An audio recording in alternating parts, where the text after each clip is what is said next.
അല്ലെങ്കിൽ മരണം. ദശാബ്ദങ്ങളായി കരീബിയൻ കടൽ തീരങ്ങളിൽ അലയടിക്കുന്ന ഈ ഒരൊറ്റ മുദ്രാവാക്യം മതി ക്യൂബ എന്ന കൊച്ചു രാജ്യത്തിന്റെ കടുത്തറിയാൻ. ലോകത്തെ വിറപ്പിക്കുന്ന വൻ ശക്തിയായ അമേരിക്കയുടെ തൊട്ടടുത്ത് വെറും 90 മൈൽ അകലെ കിടക്കുന്ന ഈ ദ്വീപ് രാഷ്ട്രം കഴിഞ്ഞ കുറച്ച് പതിറ്റാണ്ടുകളായി നേരിടുന്ന വെല്ലുവിളി ചരിത്രത്തിലെ തന്നെ സമാനതകളില്ലാത്ത പോരാട്ട വീര്യത്തിന്റെ കഥയാണ്. അമേരിക്കൻ ഉപരോധങ്ങളുടെ ചങ്ങലക്കെട്ടുകൾക്കിടയിൽ ശ്വാസം മുട്ടുമ്പോഴും വിശപ്പും ദാരിദ്ര്യവും തളർത്തുമ്പോഴും മുട്ടുമടക്കാൻ തയ്യാറാവാത്ത ആ വീര്യം വീണ്ടും തിരയടിക്കുകയാണ്. ഇത് വെറുമൊരു രാഷ്ട്രീയ പ്രതിഷേധമല്ല, മറിച്ച് ആഗോള രാഷ്ട്രീയത്തിലെ ചതുരംഗക്കളത്തിൽ തങ്ങളെ വിഴുങ്ങാൻ നിൽക്കുന്ന കടുത്തർക്ക് നേരെ ക്യൂബ നടത്തുന്ന ഒരു ചെക്ക്മേറ്റ് ആണ്. അമേരിക്ക ഇറാൻ സംഘർഷം രൂക്ഷമാകുന്ന സാഹചര്യത്തിലാണ് ഡൊണാൾഡ് ട്രംപ് നടത്തിയ പുതിയ പ്രസ്താവനകൾ ശ്രദ്ധേയമാകുന്നത്. ക്യൂബയെ ഉടൻ തന്നെ ഏറ്റെടുക്കുമെന്ന തരത്തിലുള്ള അദ്ദേഹത്തിന്റെ പരാമർശങ്ങൾ വെറും രാഷ്ട്രീയ പ്രസ്താവനകളല്ല, മറിച്ച് ഒരു ശക്തമായ സമ്മർദ്ദ തന്ത്രത്തിന്റെ ഭാഗമായാണ് പലരും കാണുന്നത്.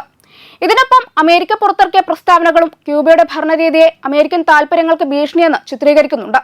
എന്നാൽ ഈ സമ്മർദ്ദങ്ങൾക്ക് ക്യൂബ നൽകിയ പ്രതികരണം പതിവ് പോലെ തന്നെ ശക്തമായതാണ്. ക്യൂബൻ വിദേശകാര്യമന്ത്രി ബ്രൂണോ റോഡ്രിഗസ് പാരലെ ഈ നടപടികളെ കൂട്ടായ ശിക്ഷ എന്നും നിയമവിരുദ്ധമെന്നും വിശേഷിപ്പിച്ചു. അമേരിക്കയുടെ ഉപരോധങ്ങൾ രാഷ്ട്രീയ നേതാക്കളെ ലക്ഷ്യമിട്ടതല്ല, മറിച്ച് സാധാരണ ജനങ്ങളുടെ ജീവിതത്തെ തന്നെ ബാധിക്കുന്നതാണ് എന്നതാണ് ക്യൂബയുടെ ആരോപണം. ചരിത്രം നോക്കുമ്പോൾ ക്യൂബയെ തകർക്കാൻ നടത്തിയ നിരവധി ശ്രമങ്ങൾ ഇതിനു മുമ്പ് ഉണ്ടായിട്ടുണ്ട്. ബേ ഓഫ് പിഗ് അധിനിവേശം മുതൽ ആരംഭിച്ച് സാമ്പത്തിക ഉപരോധങ്ങളിലൂടെ സമ്മർദ്ദം ചെലുത്തിയതുവരെ വിവിധ വഴികളിലൂടെ ക്യൂബയെ മാറ്റാൻ അമേരിക്ക കിണഞ്ഞു ശ്രമിച്ചു. എന്നാൽ ഓരോ തവണയും ക്യൂബ തകരാതെ നിലകൊണ്ടത് ശ്രദ്ധേയമാണ്. ഇത് വെറുമൊരു രാഷ്ട്രീയ വിജയമല്ല, മറിച്ച് ഒരു ജനതയുടെ മനോവീര്യത്തിന്റെ തെളിവാണ്. തകർന്ന കെട്ടിടങ്ങൾക്കും തുരുമ്പിച്ച പഴയകാല വിന്റേജ് കാറുകൾക്കും ഇടയിൽ നിന്ന് ക്യൂബൻ ജനത ഇന്ന് ലോകത്തോട് വിളിച്ചു പറയുന്നത് ഒന്നാണ്: അഭിമാനം വിട്ടുകൊടുത്തുള്ള ഒരു സമാധാനവും ഞങ്ങൾക്കില്ല. ഉപരോധങ്ങളുടെ ഭാരത്താൽ നടുവൊടിഞ്ഞിട്ടും വിപ്ലവത്തിന്റെ കനലുകൾ കെടാതെ സൂക്ഷിക്കുന്ന ക്യൂബൻ തെരുവുകൾ ഇന്ന് അമേരിക്കക്ക് നൽകുന്ന പുതിയ രാഷ്ട്രീയ സന്ദേശം എന്താണ് എന്നത് നമുക്ക് നോക്കാം. സാധാരണക്കാരെ ശ്വാസം മുട്ടിക്കുന്ന അമേരിക്കൻ ഉപരോധങ്ങൾക്കെതിരെ പതറാത്ത ആത്മവീര്യവുമായി ക്യൂബ കൈകോർക്കുന്നു. ഇതൊരു ജനതയുടെ അതിജീവനത്തിനായുള്ള വിപ്ലവ പോരാട്ടമാണ്. രാജ്യതലസ്ഥാനമായ ഹവാനയിൽ അമേരിക്കൻ എംബസിക്ക് സമീപം നടന്ന മെയ്ദിന റാലിയിൽ ലക്ഷക്കണക്കിന് ജനങ്ങളാണ് പങ്കെടുത്തത്. ഈ വിഷയത്തിൽ രാജ്യത്തിനകത്തുള്ള ഐക്യബോധം എത്രത്തോളം ശക്തമാണ് എന്നത് വ്യക്തമാക്കുന്നു. ഈ റാലിയിൽ പങ്കെടുത്ത ജനക്കൂട്ടം മാതൃരാജ്യത്തെ സംരക്ഷിക്കണമെന്ന സന്ദേശവുമായി മുന്നോട്ട് വന്നപ്പോൾ അതൊരു രാഷ്ട്രീയ പ്രതിഷേധം എന്നതിലുപരി ഒരു ദേശീയ പ്രസ്ഥാനത്തിന്റെ രൂപമെടുത്തതായി തോന്നിപ്പിച്ചു.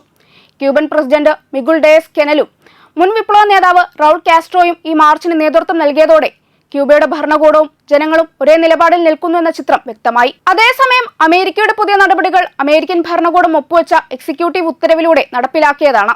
ഊർജം, പ്രതിരോധം, ഖനനം, സാമ്പത്തിക സേവനങ്ങൾ എന്നിവ ഉൾപ്പെടെ ക്യൂബൻ സമ്പദ് വ്യവസ്ഥയുടെ പ്രധാന മേഖലകളുമായി ബന്ധപ്പെട്ട വ്യക്തികളെയാണ് ഇത് ലക്ഷ്യമിടുന്നത്.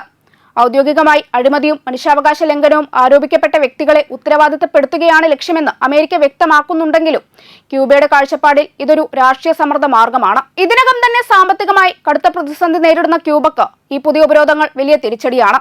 വർഷങ്ങളായി തുടരുന്ന വ്യാപാര ഉപരോധങ്ങളും ഇന്ധന നിയന്ത്രണങ്ങളും രാജ്യത്തിന്റെ സമ്പദ് വ്യവസ്ഥയെ ഗൗരവമായി തന്നെ ബാധിച്ചിട്ടുണ്ട്.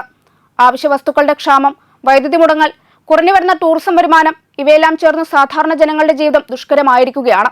എന്നിരുന്നാലും ഈ വെല്ലുവിളികൾക്കിടയിലും ക്യൂബൻ ജനതയുടെ പ്രതിരോധ മനോഭാവം ക്ഷയിച്ചിട്ടില്ല എന്നതാണ് ശ്രദ്ധേയം. മാത്രമല്ല, ഇതൊക്കെ നടക്കുമ്പോഴും ക്യൂബൻ സമൂഹത്തിന്റെ ഒരു പ്രത്യേക സ്വഭാവം വീണ്ടും തെളിയുന്നു: പ്രതിസന്ധികളിൽ പോലും നിലകൊള്ളുന്ന ഐക്യബോധം.